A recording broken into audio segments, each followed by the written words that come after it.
సూర్యుడు ఉదయించి అస్తమించడం, నది ప్రవహించడం, చెట్టు పెరగడం, మనిషి పుట్టడం, జీవించడం, మరణించడం, ఈ సహజ ధోరణుల్ని సనాతన ధర్మమంటారు.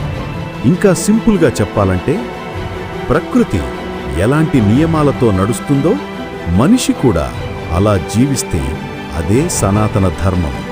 ఉదాహరణకు, నిజం చెప్పడం. ప్రకృతి నిజాన్ని మాత్రమే చూపిస్తుంది, ఎప్పుడూ అబద్ధమాడదు. సహాయం చెయ్యడం. నది నీళ్లను దాచదు, అందరికీ ఇస్తుంది, ఏ భేదాలు లేకుండా. నిస్వార్థ ప్రేమ ఇవ్వడం. చెట్టు నీడను అడిగిన వారికి మాత్రమే కాదు, అందరికీ ఇస్తుంది. కోపాన్ని కంట్రోల్ చెయ్యడం. అగ్ని కూడా నియంత్రణలో ఉంటే ఉపయోగం. ఇవి పూర్తి కథ తెలుసుకోవడానికి మా వీడియోకి లైక్ కొట్టి ఆది కథల ఛానల్ను సబ్స్క్రైబ్ చేసుకోండి.